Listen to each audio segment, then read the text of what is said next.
மக்கள் அனைவருக்கும் வணக்கம். Welcome back to voice of Vikram YouTube channel. நம்ம சேனல் யாருக்காச்சும் புதுசாக பார்க்குறீங்கன்னா சப்ஸ்கிரைப் பண்ணிட்டு பாருங்க. நம்ம சேனல் புது சேனல் தான், சரி பரவாயில்ல, சப்ஸ்கிரைப் பண்ணிட்டு பாருங்க.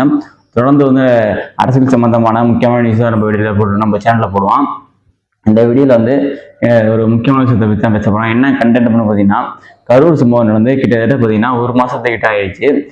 கரூரில் பார்த்தீங்கன்னா 47 பேர் உயிரிழந்தாங்க. 47 பேர் உயிரிழந்ததுக்கு அப்புறம் பார்த்தீங்கன்னா விஜய் எந்த ஒரு இரங்கல் எதுவுமே சொல்லலை, ஒரு வீடியோ மட்டும் தான் போட்டிருந்தாரு அப்படின்னு சொல்லி நிறைய கருத்துக்கள் வந்துச்சு. ஆனால் விஜய் சைட்லேருந்து அதுக்கப்புறம் பார்த்தீங்கன்னா இல்லை தாவேக்கா நிர்வாகத்து சைட்லேருந்தோ எதுவுமே ஒரு அபிஷியலான ஒரு நியூஸ் இது வரைக்கும் வரல. அதுக்காக பார்த்தீங்கன்னா யூடியூப் சேனல் மீடியா இதெல்லாம் பார்த்தீங்கன்னா பெரிய அளவில் பேசியிருந்தாங்க. சொல்லப்போனால் தாவேக்கா வச்சு தான் அரசியலே இயங்கிட்டு இருக்கு அப்படின்னு தான் சொல்லலாம். அதிமுக நினைக்கிறாங்க நம்ம சைடு கூட்டணிக்கு வந்துடுவாங்களா, இந்த வாய்ப்பை யூஸ் படுத்தி அதிமுக தன்னோட பக்கம் இழுத்துக்கலாம் தாவேக்கா அப்படின்னு நினைக்கிறாங்க. சீமான் என்ன நினைக்கிறாருன்னா, இதை வச்சு விஜய் எப்படி முடிச்சுட்டு வரணும், தாவேக்காவே முடிச்சிடணும் அப்படின்னு நினைக்கிறாங்க. அதான் நடக்காது சீமான் அவர்களே. அதே மாதிரி தான் திமுக இந்த விஷயம் நடந்தோடனே எப்படியாச்சும் இந்த நியூஸை வச்சு தாவேக்காவை முடிச்சுட்டு வரணும், விஜய் மேல ஒரு தப்பான ஒரு கன்னடத்தை மக்களுக்கு கொண்டு வரணும் அப்படின்னு எவ்வளவோ ட்ரை பண்ணாரு. ஆனா அதெல்லாம் எதுவுமே நடக்கல. உயிரிழந்த குடும்பத்துல கூட இவ்வளவு ஒரு சப்போர்ட்டா இருக்காங்க. ஆனா இந்த அரசியல்வாதிகள் பண்றதுதான் ரொம்பவே ஒரு இதா இருக்கு. இந்த ஒரு விஷயத்தை வச்சுட்டு அரசியல் ரொம்பவே பண்ணிட்டாங்க. கிட்டத்தட்ட ஒரு மாசத்துக்கிட்ட ஆயிடுச்சு. ஒரு மாசம் கழித்து விஜய் சென்னைக்கு பனையூர்ல கொண்டு அந்த உயிரிழந்த குடும்பத்தினர்கள் பார்க்குறாங்க. சில பேர் சொல்றாங்க ஒரு மாசம் கழிச்சு தான் பாக்குறாங்களா அப்படின்னு. சில பேர் என்ன சொல்றாங்கன்னா, அங்க போய் பார்க்க முடியாதா அப்படின்னு சொல்றாங்க. இன்னும் சில பேர் என்ன சொல்றாங்கன்னு பாத்தீங்கன்னா, அங்கேயே ஒரு மண்டபத்தை வாடகைக்கு எடுத்து பார்க்க முடியாதா. இதுக்கெல்லாம் பதில் இந்த வெளியில ஒண்ணா சொல்றேன். ஃபர்ஸ்ட் ஏன் அங்க போய் பார்க்க முடியும் பாத்தீங்கன்னா, போலீஸ் ஸ்டேட் அன்னைக்கு நைட்டு பர்மிஷன் கேட்டுருக்காங்க. அன்னைக்கு நைட் போலீஸ் சம்பவம் நடந்த அன்னைக்கு நைட்டு சொல்றேன்.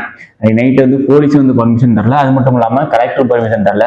சரி, அதுக்கப்புறம் கேஸு போயிட்டு இருந்துச்சு. கேஸுக்காண்டி கொஞ்ச நாள் வெயிட் பண்ணிட்டு இருந்தாங்க. வெயிட் பண்ண மட்டும் இல்லாமல் இவங்க தனியாகவும் போய் அவங்களுக்கு கோரிக்கையும் வச்சிருக்காங்க, நாங்கள் இது உயிரிழந்த குடும்பத்தை போய் பார்க்கணும் அப்படின்னு.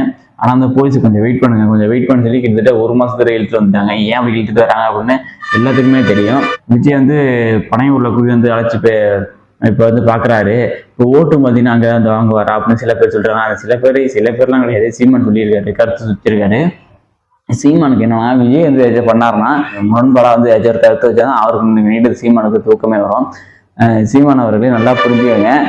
நீங்க பெரிய ஒரு பேச்சாளர் சொல்றீங்களே, முடிஞ்சா விஜய் கரூருக்கு போறதுக்கு ஒரு பர்மிஷன் வாங்கி கொடுங்க. நீங்க எப்படி வாங்கிடுறீங்க? நீங்க தான் திமுக கைகூலியாச்சு, அதனாலதான் நீங்க வாங்கி தர முடியும் அப்படின்னு பார்த்தீங்கன்னா, அங்கேயே ஒரு மண்டபத்துக்கு எடுத்து வாடகை எடுத்து அங்க போய் பார்க்க முடியாது அப்படின்னு சொல்றாங்க. எல்லா ஏற்பாடுமே பண்ணாங்க. அங்கேயே இருக்க மண்டபத்துல தான் வாடகை கேட்டு எல்லாம் பண்ணுவாங்க.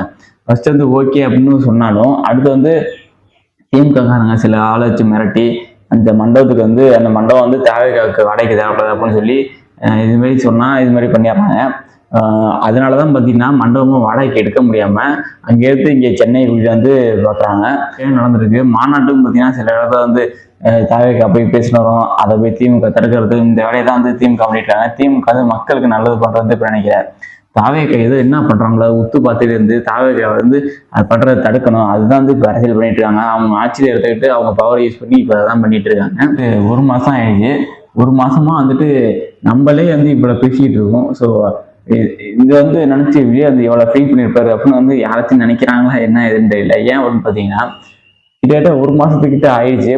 நம்ம போய் பார்க்கலையே அப்படின்னு எவ்வளவு பேர் நம்மள தப்பா பேசினாலும் அதுக்கு பர்மிஷனை வாங்கி தான் போய் பார்க்கணும் அப்படின்னு வெயிட் பண்ணது எப்படி நான் பார்க்கறேன் அப்படின்னு பாத்தீங்கன்னா, அவரால் போய் பார்க்க முடியும். திருப்பி போய் பார்த்துட்டு இதனால ஏதாச்சும் ஒரு சம்பவம் ஆயிடுச்சுன்னு வச்சுங்களேன், திருப்பி இதை வச்சு அரசியல் பண்ணுவாங்க.